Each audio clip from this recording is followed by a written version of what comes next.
Rangers ballpark in Arlington, Texas. Bottom half of the second inning, and game 2 of the ALCS. The Rangers with a 1-0 lead over the Yankees as Ian Kinsler leads it off.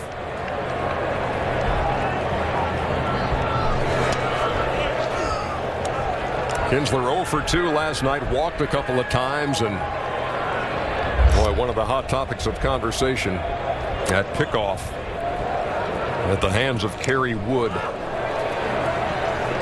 with the Rangers down 1 in the 8th. Well, Kerry Wood did not give him a good throw the first couple of times over there, but gave him a little bit of what Ron Washington called the Bach move. Moved that front knee a little bit, caught Kinsler cheating. Fouls it back. And here it was with Kinsler with the lead, and watch the move by Wood, got him leaning, and he never had a chance as eventually Derek Jeter applied the tag. And the credit in the New York dugout went to the bench coach Tony Pena, who called it. That pitch inside. If you are a catcher of his renown when he played, he has a great feel for the running game, and he is the one that will give those signs to Jorge Posada to tell the pitcher to throw over. 2-2 is inside, the count full.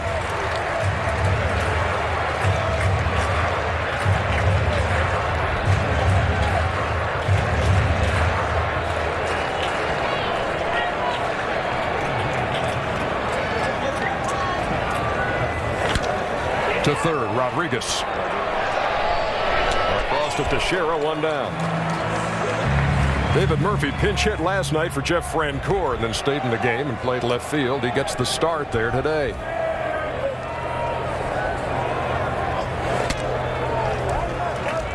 I found that an odd move by Ron Washington last night. Jeff Francoeur had some good numbers against Jabba Chamberlain. Plus, they were winning the ball game, and Jeff is a superior defensive player to David.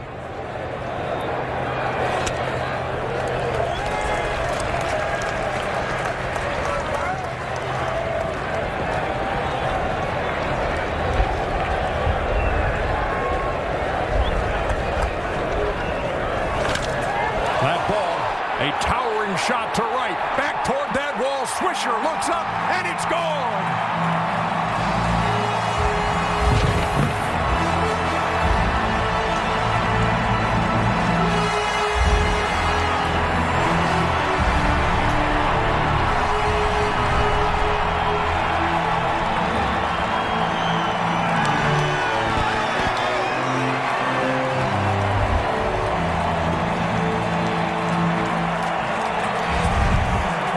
David Murphy had an injury at the end of the season that slowed him somewhat. With all this time off, he's been able to heal. Had an outstanding season this year, even in the power department, and a long home run to right field.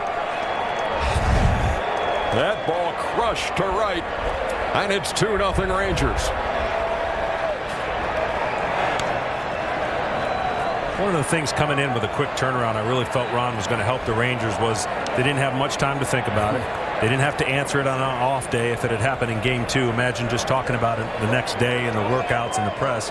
And so, as Ron talked about, this team has dealt with adversity all year pretty well, and they're coming out. And for the moment, you know, they're the head of the Yankees saying, we're going to put yesterday behind us. I think the key is you can't dwell on it. As a man, you have to look in the mirror and you say, not on my watch. When I'm out there pitching, I'm going to get the outs that I need. When I'm taking my at-bats, I take a good at-bat. Dwelling on the numbers of what has happened is putting you in harm's way. 2 balls and a strike to Benji Molina. Yeah, the first pitch of this game roughly 16 hours after the last out of game 1 here in Arlington.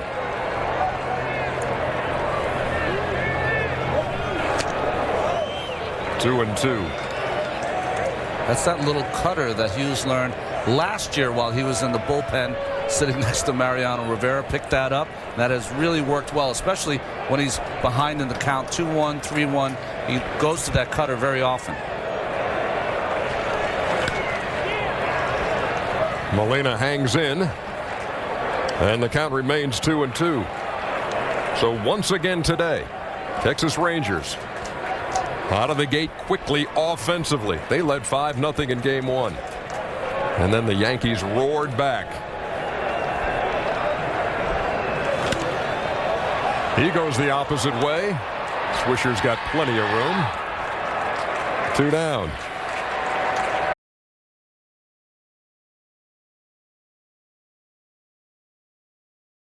Mississippi State.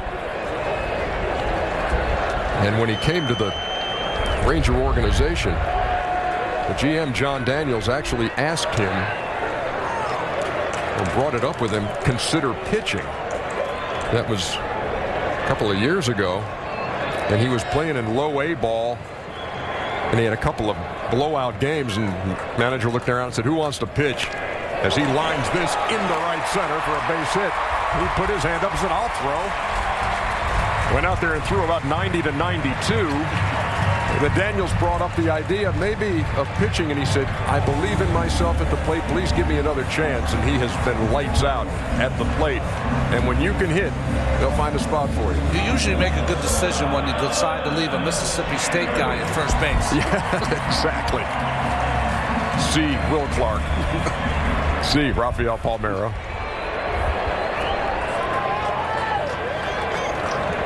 Top of the order now. And Elvis Andrus with 2 out, 1 on, and 1 in. That's hit sharply up the middle.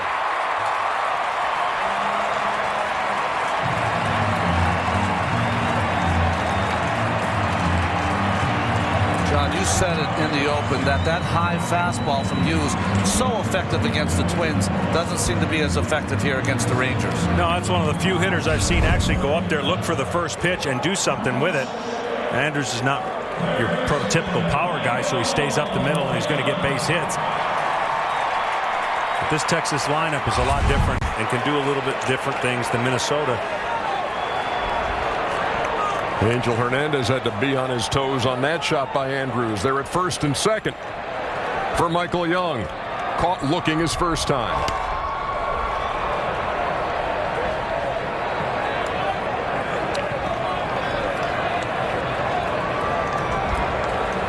The inning started with a ground out to third by Ian Kinsler.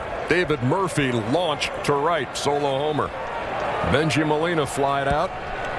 And back-to-back singles for Mitch Moreland and Elvis Andrus have set the stage for Michael Young.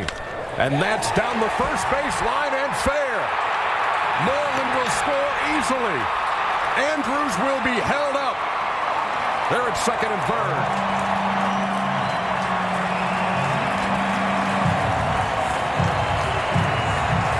Well, their veteran Michael Young in his first postseason, he had a big 2-out hit last night's game in the 4th inning, and here with another big hit down the right field line. You can tell from his swing he was going to right field the whole way. A real nice play here by Nick Swisher to get that ball off the security guard there and get it in time to stop Andrus from scoring a run.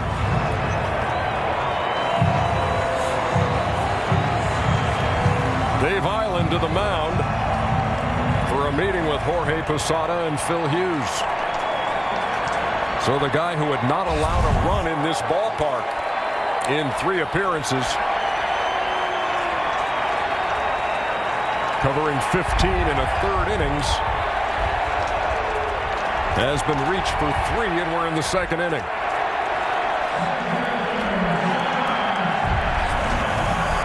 Here's Josh Hamilton hitting in his favorite position, runners in scoring position. Joe Girardi trying to call timeout. Not getting anyone to pay attention. And finally, Cano came in to talk to Angel Hernandez and to see maybe if they've decided to walk Josh Hamilton, and they have.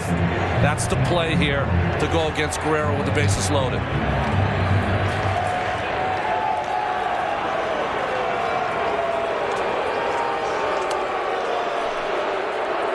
So Hamilton, who walked in the first, draws the intentional pass here in the second.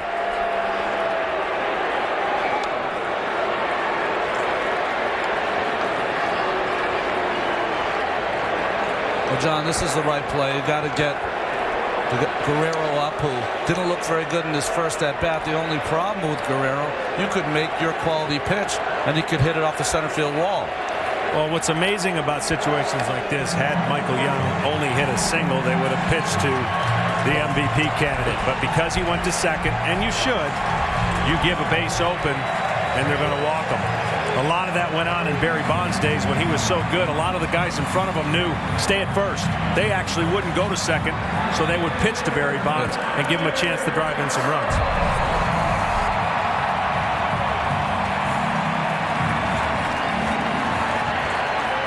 And you look at that number for Vlad Guerrero. Nobody had more 2-out RBIs. They're loaded for the Ranger cleanup hitter.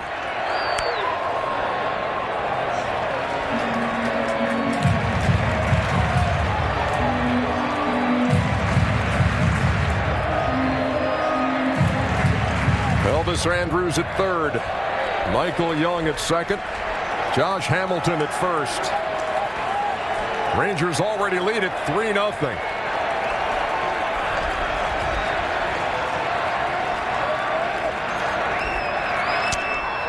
To third. Rodriguez wins the race to the bag. And that retires the side. But the Rangers strike for 2, including a solo shot by David Murphy. We're heading to the third.